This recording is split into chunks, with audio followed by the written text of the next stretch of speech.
o'tmishda siz qimor bilan bog'liq bo'lgansiz. Shunaqa harom, shunaqa noto'g'ri yo'l ekanki, bu obedgacha uxlaysiz, mashinangiz bor, boradigan narsangiz faqat o'sha ipodromdagi tochkangiz bo'lsa, borasiz, u yerda faqat qiladigan ishingiz kalit burishsiz, kofe damlab berishadi, kofe ichasiz. Yaxshi inson biz uchun kim u payt bo'lgan?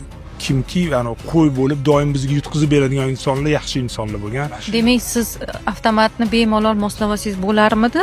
Biz o'sha payt kalit asosida uni nazorat qiladi. Ya'ni kim qancha tushsin, kim qancha ko'tarsin. Mana shu XBet o'ynab hozir boshqa ber ko'chalarga kirib qolgan juda ham ko'p yigitlarimiz.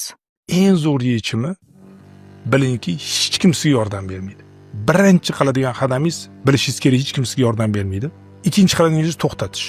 Uchinchi qiladigan ish endi ruchka qog'oz olasizda har bitta qarzdorni yozib chiqasiz. Eshmatga $5000, Alisherga $3000 hammasini yozib chiqasiz. Men sizga tavsiya beraman, mana shuni yozib olish. Endi nima qilasiz desa, endi men siz o'rningizda bo'lganimda nima qilgan bo'lardim? Mana shu qarzdorlarim hammasini eshikni taqalab chiqqan bo'lardim. Men qara, men senga $5000 qarzman.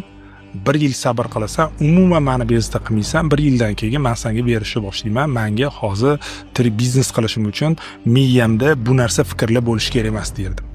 Chunki men senga hozir bera olmayman. Xohlasang qama, xohlasang nima qil, lekin men senga bermoqchiman. Faqat berish uchun menga imkoniyat kerak deb aytardim. Pulingga emas, vaqtingga yutqizasan deb. Ana endi siz nimada kuchlisiz? Topishingiz kerak. Nimada kuchli edi shu qimorga kirishdan oldin. O'sha narsani topib, o'shani kuchaytirgan bo'lardim. 5-inchisi bilingki, siz kuchli insonsiz. Chunki siz $100,000 qarzga kirib, tavakkal qilib ishlagan inson, demak siz tavakkalsiz kuchli bo'lasiz. Juda ham katta biznesmen bo'lib ketasiz. Mana shu 5 ta qadamni men qilgan bo'lardim va qilganman ham bu qadamlarni. Ra'no Mo'minova YouTube kanalida vaqt qadri kuzatib boring.